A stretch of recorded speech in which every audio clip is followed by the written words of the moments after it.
خوش به حال آن فرزندهایی که خدمت پدر و مادر میکنند و خودشان را محبوب خداوند میگردانند. رسول اکرم صلی الله علیه و سلم میگوید مرد آمد و گفت یا رسول الله اريد الجهاد، پیغمبر خدا میخواهم که در راه خدا جهاد کنم، در محاربه به سوی یهودی ها کار بردارم. رسول الله گفتند احی والدک، پدر و مادر تو زنده هستند؟ این جوان گفتند بله پیغمبر خدا، پدر و مادر من زنده هست. ففیما فجاهد، پیغمبر خدا گفتند رفته خدمت پدر و مادر را انجام بده، این خود جهاد در راه خداست. با دیگر زنها شما خواهش همخوابه شدن دارید لیکن با زن خودتون خواهش همخوابه شدن ندارید، یا اینکه در وقتی همخوابه شدن تست یار میکنین، یا اینکه با عائله خودتون همخواب میشه کیفیت نداره، یا که پراستاتی داره، یا اینکه فایز سپرماتو پستای میخواهید همین مشکل را حل کنین، پس با داروهای گیاهی شفافرما این مشکل ها رو شما میتونید برطرف کنید. اینها سبب خدا شفا فرما همراز شما. فجاهد، پیغمبر خدا گفتند رفته خدمت پدر و مادر را انجام بده، این خود جهاد در راه خداست. جهاد بسیار کار مشکل است. جهاد اگرچه به نهایت اجر زیاد داشته باشد، انسان را راست به حساب و داخل جنت بگرداند، لکن کردن جهاد خیلی کار مشکل است. حتی جهادها بجز اینه که با ضد دشمن اسلام می جنگند، بسیار جهادهایی هست که حتی اوناش ما و شما از عهدش نمیبراییم. حتی یک جهاد دیگرش همین است که کلمه حق را نزد پادشاه گفتن است. کدام شما قدرت دارین که نزد پادشاه بخیزین و پادشاه را مثال شما گپ بزنین که تو نماز نداری، یا تو زکات نداری، یا تو روزه نداری، یا حق مردم را رعایت نمیکنی؟ این کلمه حق خودش چی است؟ جهاد در راه خداست.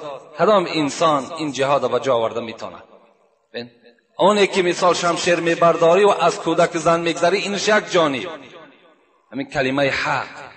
یا اینکه یک برادر را گفتن که مثال تو نماز بخوان، یک انسانی که صاحب منصب و پولدار باشد، ما و شما دلاوری نمیشیم بر اون انسان گپ بزنیم.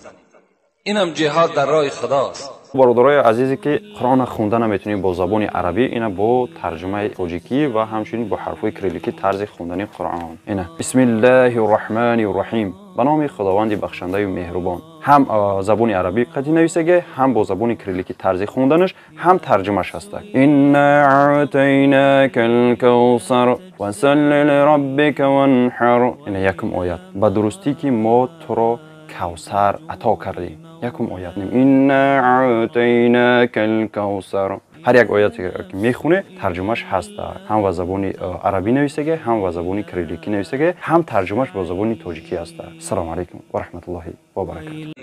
ما یک قضاوت داریم، ما یک مسئله داریم، میخواهیم که این مسئله را شما حل کنید. گفتن چی مسئله هست؟ گفتن این مرد میگوید که من حق بلند دارم و این زن میگوید که من حق بلند دارم، کدام ما حق ما بلندتر است؟ مرد میگد به سوی پیغمبر خدا گفت هذا ولدی خرج من صلبی، همین فرزندی که در دست من است، پیغمبر خدا همین از پشت من است، همین فرزند من است. میگه این زن گشته گفت، زن همین مرد بود. گفت چی گفت؟ گفت در اصل پیغمبر خدا این فرزند همین مرد است. حمله خفا و وضعه شهوتا، لکن همین آبی که همین فرزند از او به دنیا آمده است، این بسیار سبک بود در پشت این مرد. این به سبکی برداشتش. وقتی که در رحم من پرتافتش، از حساب شهوت پرتافتش. لکن وضعته کرها و حملته کرها و ارضعته حولین کاملین. پیغمبر خدا این فرزندی که از آب این مرد در وجود من پیدا شد، این من با مشکلات برداشتم، با مشکلات تولد کردم. و باز 2 سال دیگر این شیر دادم پیغمبر خدا حکم کن، حکم پدر بلند است یا حکم مادر؟ فقضا رسول الله صلی الله علیه و سلم لأمی، بعد پیغمبر خدا حکم کردن که حکم مادر چی هست؟ بلند هست. البته به البته حکم مادر بلند بودنشم اگر ما و شما در سوره لقمان نظر کنیم، خدای ما و شما میگوید و وصینا الانسان بوالديه حملته امه وهنا على وهن وفصاله في عامين ان اشکر لی ولوالدیک الی المصیر. صدق الله العظیم. خدا در این سوره قرآن به ما و شما چی سپارش میدهد؟ میگوید چگونه که جمعه پیشین از سوره اسراء به شما خواندم که از اولش امر پیغمبر بود، اینش هم از امر سر میشد و وصینا الانسان. خدا میگوید وصیت کردیم فرزند انسان را، سپارش دادیم فرزند انسان را، امر کردیم فرزند انسان را، یا وظیفه گذاشتیم به گردن فرزند انسان. چه وظیفه گذاشتیم؟ که پدر و مادرش را احترام کند، پدر و مادر را احترام کند. حملته امه وهنا علی وهن، و فراموش نکند که این فرزندی که امروز به وایه رسیده است، این همچنان در یک صورت کلان در دنیا از زمین مثل گندم نروید، بلکه این مادر در شکم خود برداشت. خدا میگه وهنا علی وهن، مشق علی المشق. صاحب تفسیر میگوید یعنی مشکلات و مشکلات، روز به روز مشکلات بالای مادر زیاد میشد، ترا میبرداشت. حملته امه وهنا علی وهن و فصاله فی عامین. باز تو را 2 سال دیگر میگه خداوند شیر داد، ان اشکر لی ولوالدیک، من شکرانه مرا بجا بیار و بعد شکرانه من شکرانه پدر و مادرتم بجا بیار. و الی المصیر، فراموش نکن که بازگشت تو به سوی من است. من از این سفارش و از این وظیفه‌ای که بر ذمه تو گذاشتم برای احترام پدر و مادر، از تو پرسان میکنم که آیا تو اینا بجا آوردی یا نه. عبدالله ابن سلام در دوره‌های رسول اکرم میگن یهودی بود لکن ایمان آورده بود. این کس وقتی که میگن بیمار شد، رسول اکرم همراه اصحابش در مسجد نشسته بودند و آمدن به پیغمبر خدا خبر دادن یا رسول الله، عبدالله ابن سلام در حالت نزع جان است و از شما بسیار تکلیف است که در تلقین کلمه شهادت حضرت اشتراک کنید. رسول اکرم از جا خیستند، همراه حضرت عمر، همراه حضرت علی، حضرت بلال خانه عبدالله ابن سلام رفتن نگاه کردن که البته سکرات موت خیلی مشکل است، جان دادن خیلی کار مشکل است. نگاه کردن حال عبدالله خیلی وزنین است و کلمه شهادت بر زبان عبدالله ابن سلام هیچ دور نمیزند. رسول اکرم بلال را گفتند بلال از همسر عبدالله سوال کن شوهر او در دنیا چگونه حیاتی خودش سپری کرده است. بلال وقتی که از همسر این عبدالله سوال کرد، همسر عبدالله گفتند به خدا قسم عبدالله هیچگاه نماز خود در خانه نمیخواند مگر 5 وقت در نماز در مسجد جماعت از پشت رسول اکرم نماز میخوانده. روزی نبود که عبدالله خیر احسان در راه خدا نکنه. عبدالله اکثر وقت روزدار بودند. من نمیدانم که از عبادتهای خدا هیچ تنبلی ندارند. رمضان و ادیت الزکات و حججت البیت فماذا لی. صحبت هم یکزارین. پیغمبر خدا من 5 وقت نماز میخوانم، یک مرد گفت زکات میتم، مالدار هستم، روزه رمضان میگیرم و حج در راه خدا کردم، فماذا لی، حکم من صادر کن، من چگونه آدم هستم. من فعل ذلك، پیغمبر خدا گفت کسی که اگر همچنان عملهایی که تو نام بر کرده ای فرزندی من انجام داد، کان مع النبیین و صدیقین و شهدا و صالحین، کسی که اگر این عملهای تو الحال فرزند من نامگیر کردی، 5 وقت نماز، دادن زکات، گرفتن روزه و کردن حج، اون کس در روز قیامت همراه پیغمبرها، همراه شهدا، همراه صادقا و همراه صالحین است، الا ان یعوق والدی. لیکن گفت پیغمبر خدا مگر در اینجا یک شرطی است، مگر اینکه اگر عاق پدر مادر نشیده باشد. روزه داشت، زکات میداد، روزه میگرفت، حج کرد، لیکن اگر عاق پدر مادر نباشد، اگر عاق پدر مادر باشد، این عبادت ها برای او هیچ سود و هیچ فایده نداشته است. عبدالله سلام از عبادت هیچ تنقیصی نداشته بوده است. لکن زنش چی گفت؟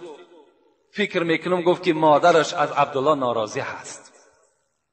اینش گفت خاطری من ده هست، یادی من ده هست که مادر عبدالله از عبدالله ناراضی هست. رسول اکرم که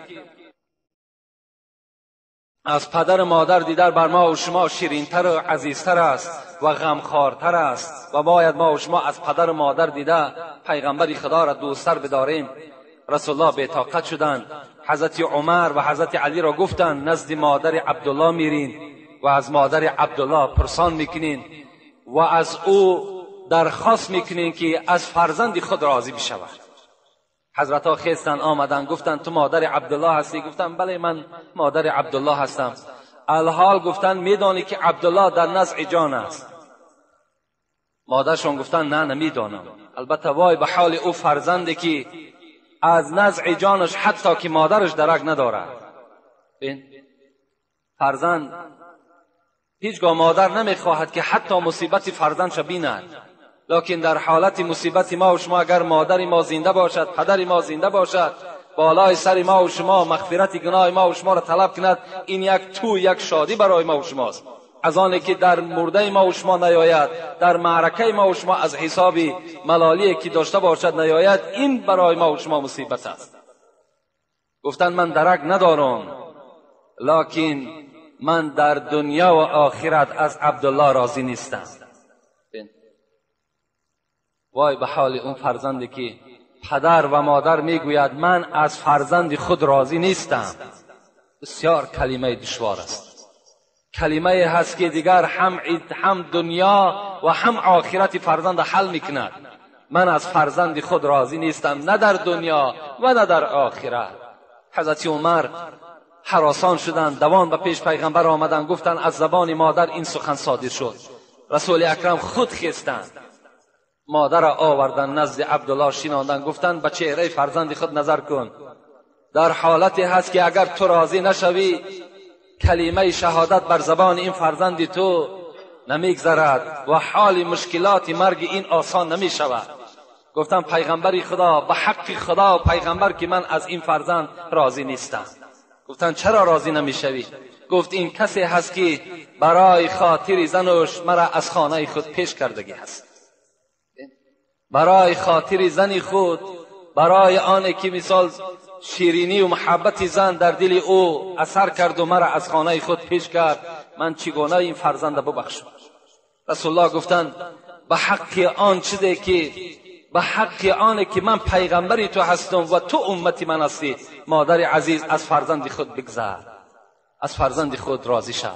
میگه این مادر وقتی که این سخن شنید که به حق پیغمبر و به حق امتی بودن تو، گو من از فرزند خود راضی شدم.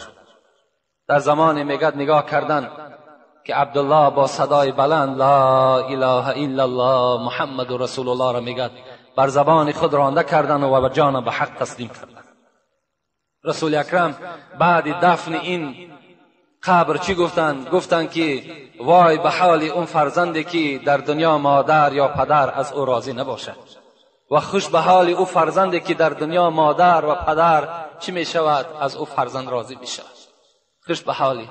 البته از همه شما جوانای عزیز احترامانه از نام پیغمبر خدا خواهش دارم پدر و مادر آزار نتین.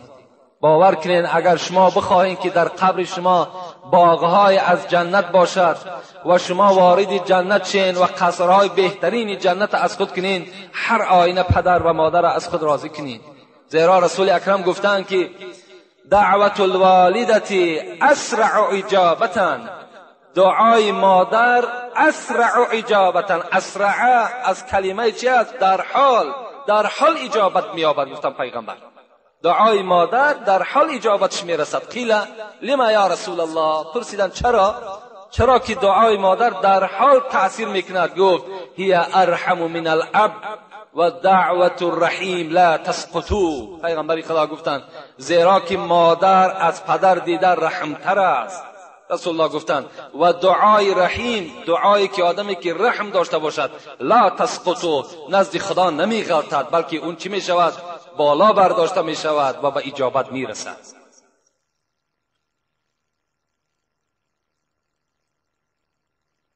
حضرت موسی در دل خود گذرانیدن پروردگارا برای ما جنت میگویی، نعمتهای جنت میگویی و من میدانم که پیغمبرهای تو همه وارد جنت میشوند، منم از آن جمله، لکن من در جنت همراه کی هستم؟ همراه کی هستم در جنت و همسایگی کی در من قرار دارم؟ خداوند ندا کرد موسی تو همراه یک قصاب در جنت سکونتی میکنی و هم صحبت میشوی. حضرت موسی میگه در حیرت افتادن قصاب؟ گفتن بله همراه یک قصاب تو در جنت همراه میشوی. حضرت گفتن اون قصاب کیست؟ گفتن در فلان شهر سکونتی میکند. حضرت میگه از مکان خود سفر کردن و بر آن شهر رسیدن، نگاه کردن که یک قصاب عادی هست، عملش مثل عمل همین آدمهای عادی هست، دیگر هیچ عملی نداره. تا بیگاه میگن همین قصاب نظارت کرد، نگاه کرد. بعد این میگه بیگاه که شد حضرت موسی خودش را معرفی نکرد، شناس نکرد، بلکه گفت مسافر آیا در خانه خود راه میدهی؟ ما مسافر هستیم. گفت بله البته به البته، مرحمت گفته. از پس این قصاب میگه روان شد. وقتی میگه در خانه قصاب در آمدم، در یک خانه مرا شیناند. البته اون وقتا این قصرها و این 3 ایتاژ و 5 ایتاژ خانه ها نبودن، مگر یک خانه یا 2 کلبه‌ای داشتن خلاص. میگه شیناند و حضرت پیش از آن که نزد من دسترخوان پرتاید و آنچه در خانه دارد پیشنهاد کند، اولا نگاه کرده میگه در کنج خانه یک سبدی بود که پر از پخته بود و در داخلش میگه یک زنی خیلی برجا مانده افگار در داخل همون سبد بود. میگه حضرت میگه نزدیک شدن، با دست خود میگه طعام دراز میکردن، بر دهان او کس آب میدادن. وقتی که سیر شد میگه دستش میگه مادر برداشت، یک دعای داد میگه و قصاب میگه از خانه بیرون شد. وقتی میگه این قصاب از خانه بیرون شد، من نزد سبد حاضر شدم و گفتم مادر السلام علیکم، شما کی هستین؟ گفت من مادر همین قصاب هستم، سالهای زیادی رنج دارم، مصیبت دارم، بیماری دارم، لیکن الحمدلله که این فرزند من دایم در فکر نفقه من هست، شکم و لباس من و جای خواب من دائم عیان کردگی هست. میگد گفت مادر عزیز آیا یگان امید، آیا یگان دعا، آیا یگان درخواست مقصد داری؟ گفت ای مسافر، گفت فقط یک امید دارم و دائم دعای من همین است که این فرزند من بعد این قدر مهربانی هایی که بر من میکند، خدایا در جنت در همسایگی حضرت موسی باشد. فقط دعای من گفت همین است. میگه حضرت موسی گریان شدند و گفتند مادر، گفتند یک شادیانه بر من بده، یک هدیه بر من بده، زیرا که همان موسی که تو میگوی همان موسی من هستم و همان پیغمبر من هستم و دعای تو در نزد خدا اجابت یافت و این فرزند تو در جنت همراه من است. خوش به حال آن فرزندهایی که همراه پیغمبرها و همراه شهدا در جنت از پشت چی؟ از پشت خدمت کردن در حق پدر و مادر هست. رسول اکرم در حدیثهای فراوان خود به ما و شما خبر میدهد کسی که سحر از خواب میخیزد مرضیا لابویه، هر وقتایی که سحر بیدار می شود پدر و مادر از او راضی هست، پدر و مادرش راضی هست. مادامی که پدر و مادر راضی شد، رسول الله چی گفتند؟ له بابان مفتوحان الی الجنه. وقتی که پدر و مادر سحر که از تو راضی باشند، دو دروازه از دروازه های جنت برای تو کشاده ایستادگی منتظر تو هستند. و من امسا مثل ذالک، اگر تا بیگه هم که راضی ایستند، رسول الله گفتند اون دروازه ها هم کشاده منتظر این فرزند هستند. و این کان واحدا فواحد، رسول الله گفت اگر یک تش راضی باشد یک دروازه جنت برای تو کشاده هست. و اگر شخص سحر میخیزد در حالتی که مسخیطا لابویه، پدر و مادر از او راضی نیست، یعنی با او فرزند قهری هستند یا ملال هستند، رسول الله چی گفتند؟ کان له بابان مفتوحان الی النار، دو دروازه از دوزخ برای این فرزند کشاده ایستادگی هست.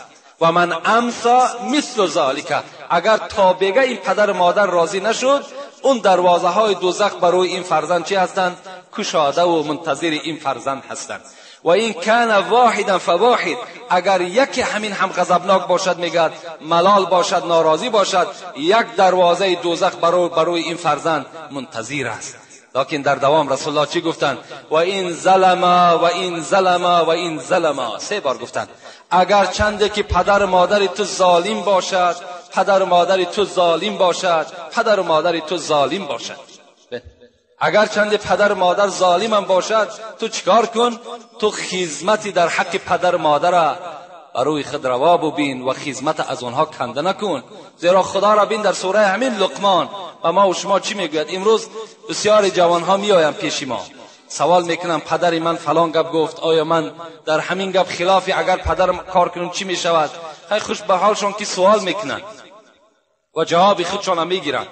خداوند در قرآن به ما و شما تذکر میدهد، میگوید و این جاهداک علی ان تشرک بی ما لیس لک به علم فلا تطعهما و صاحبهما فی الدنیا معروفا. صدق الله العظیم. سوره لقمان است.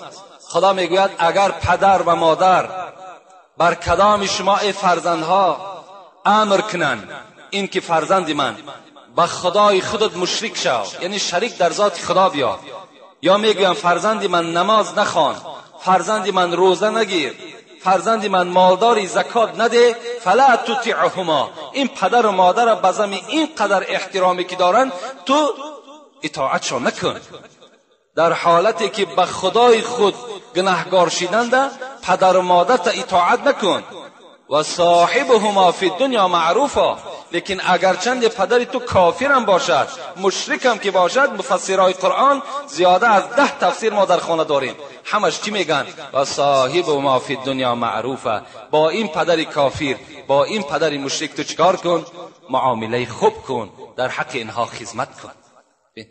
و در بین باز چیکار میکنی؟ همون پدر و مادر وقتی خدمت کردی، مهربانی کردی، شاید که چیکار کند؟ شاید که این هم باز در دلش خداوند یک ترحم و در دلش خدا یک توفیق جایگیر کند و باز به سوی اسلام چیکار کند؟ رجوع کند از حساب خدمت شما.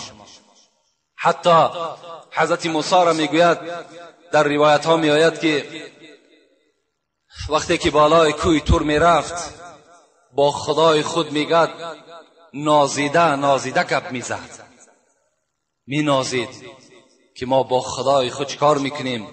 یعنی سخن میگوییم. البته و کلم الله موسی تکلیما، این جای حقیقتش است، این یگان افسانه و یگان حکایه نیست، زیرا خدا میگوید که موسی از پیغمبرها کسی بود که همراه من صحبت میکرد، همراه من سخنرانی میکرد. حضرت موسی میگد بالای همون کوه تور میبرامد و بناز با خدای خودش چیکار میکرد؟ صحبت میکرد و احکام و ارکانها را می آورد بر امتی خودش می رسانید.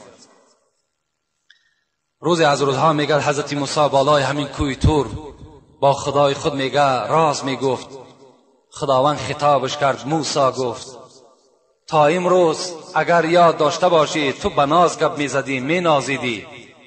از امروز اعتباراً نزد خدای خودت با ادب باش، احتیاطانه گپ بزن، زیرا تا امروز مادری تو زنده بود، از پس تو دعا میکرد پروردگارا فرزند من وقتی که نزد تو میآید مبادا بنده هست، یک لغزش میکند، سهو میکند، خدایا تو این را ببخش و بر این غضب نکن. امروز مادری تو از دنیا گذشت، دیگر تو ناز بردار نداری، نزد خدای خود با ادب باش، با احتیاطانه گپ بزن، زیرا یگانه کسی که دلپری تو بود و در حق تو دعا کن بود این مادری تو بود که از دنیا گذشت. خوش به حالی شما فرزندای عزیز، برادرای عزیزی که احترام پدر و مادر دارین. کدام شما اگر با پدر و مادر ملالم که باشین امروز چیکار کنین؟ رفته بعد شنیدن این سخنها اگر شما ایمان کامل داشته باشین، ترسی از خدا داشته باشین، باوری بر قبر روز قیامت داشته باشین، از پدرهای خود مادرهای خود عذرخواهی کنین، قدمهای اونها را بوسه کنین و اونها را احترام کنین. انشاءالله خداوند شما را چکار میکند؟ همه گناه شما را مغفرت میکند. حتی پدر و مادرم بعد بخشش فرزند انشاءالله باوری دارم که اونها یک صندوق رحم هستند، یک سیله رحم هستند، از فرزند در حال چکار میکنن؟ گذر میکنن و فرزند خودشان میبخشند.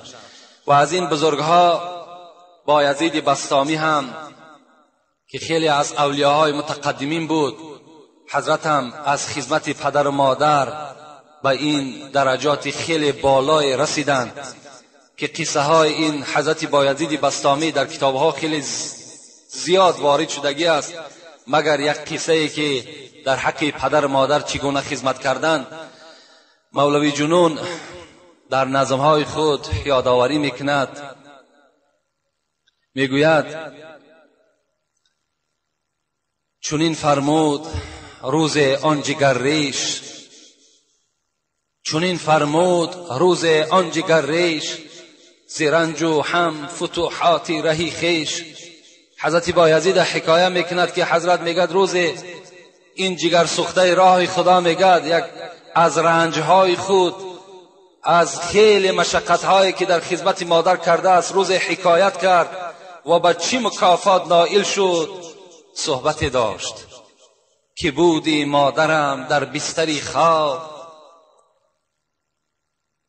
که بودی مادرم در بستری خواب، دلش بیدار نامی ذکر وهاب، به بالای سری آن ام نائیم، به دستم کوزه پر آب قائم.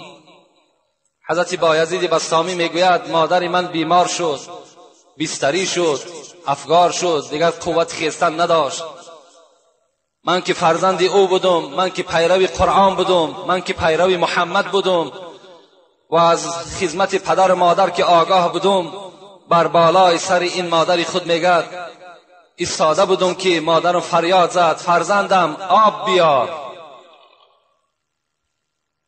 آمدم میگد به دستم کوزه پر آب قائم، آمدم تا آب آوردم که مادرم خواب برده است.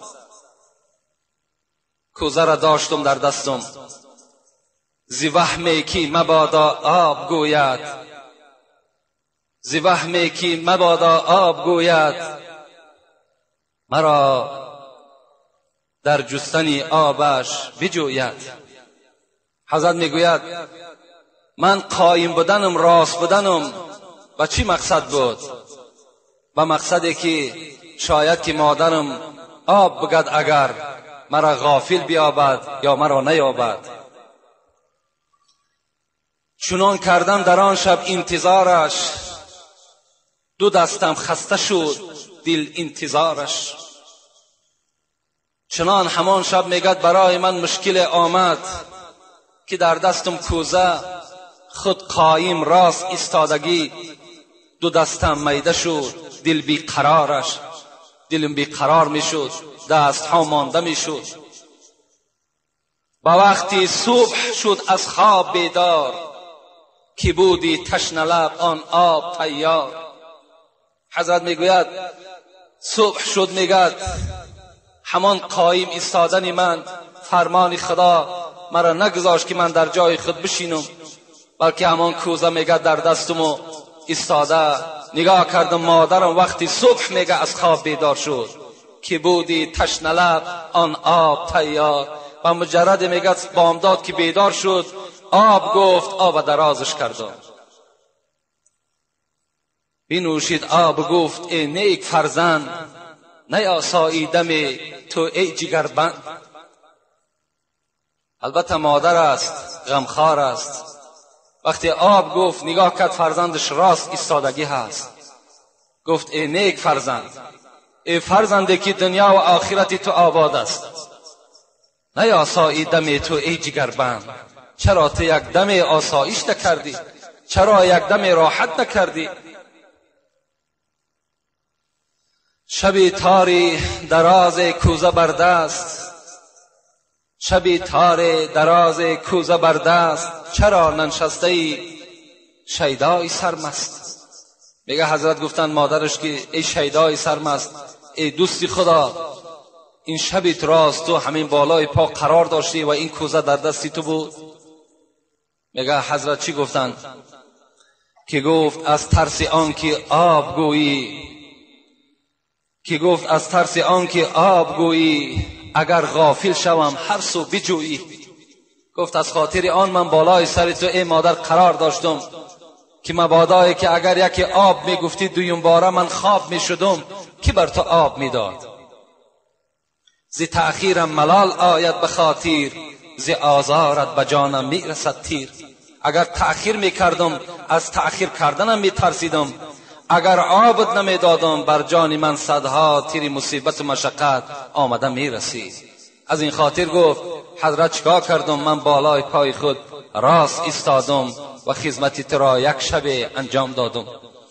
از آن دلیابی او در سحرگاه کشاده شد دری اسرار الله. حضرت مولوی میگوید مادامی که دلیابی کرد، مادامی که بر مادر خود خرسند یعنی خدمت کرد، درهای اسرار الهی کشاده شد و میسر شد مراد دل و حکمت، شدم مستغرقی فیضان رحمت.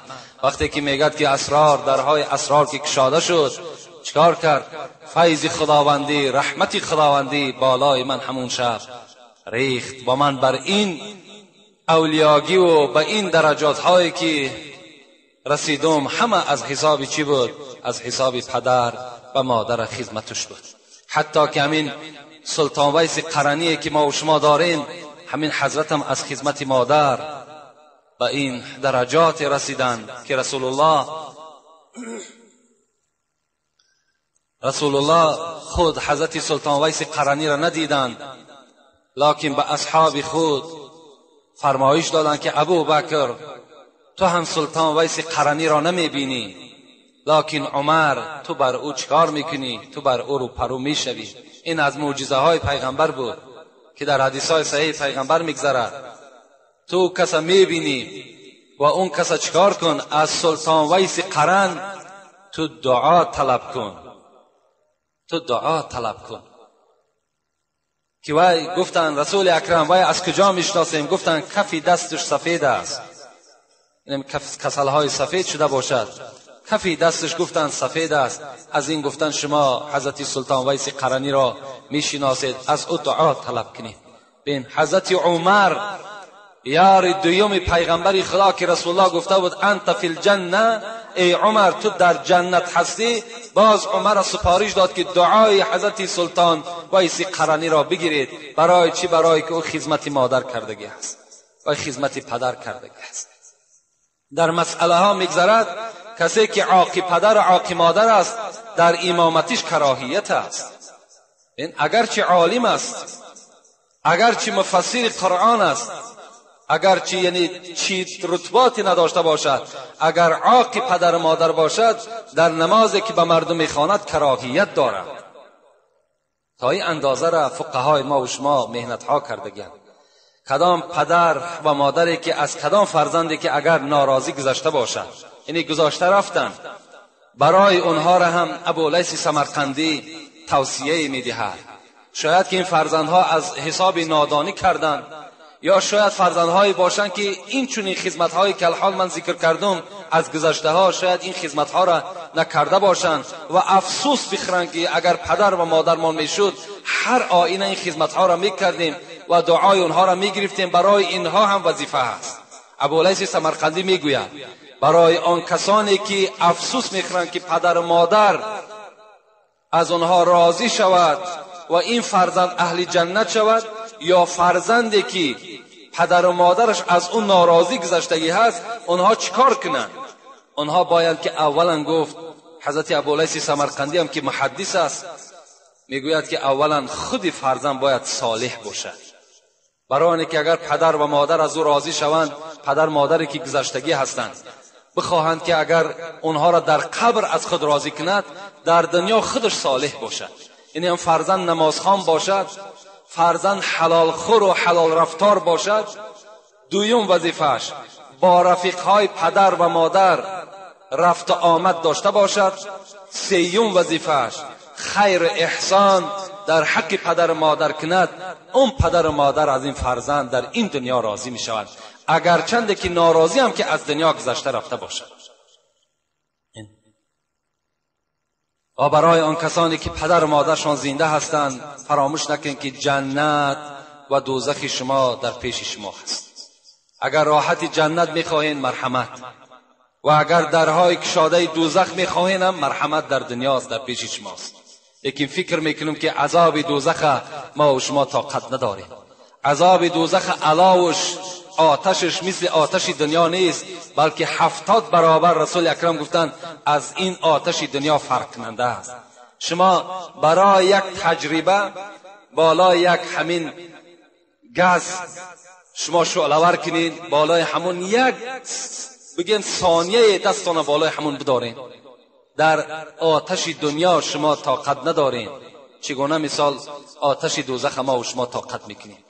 نداری طاقت یک زخم سوزن، نمی ترسی چرا از سوز گلخن؟ البته شما طاقت یک زخم سوزن ندارین، از سوز گلخن، از آتش دوزخ چرا شما نمی ترسید؟ و آخر دعوانا ان الحمد لله رب العالمین. پروردگارا از ثواب و از اجرهایی که در این امر معروف و نهی از منکر موجود هست، خدایا این گوش کننده ها را نصیب روزی بگردانی و خدایا همه ما را محب مسجد و محب پدر و مادر و محب شنیدن امر معروف و نهی از منکر بگردانی و خدایا تمام جوانهای ما را، تمام مردم ما را خدمت کننده در حق پدر و مادر بگردان و با دعای نیک این پدر و مادر وارد شدن جنت را بر همه ما خدایا نصیب روزی بگردان. ربنا افتح بیننا و بین قومنا بالحق و انت خیر الفاتحین. السلام علیکم و رحمت الله و برکاته.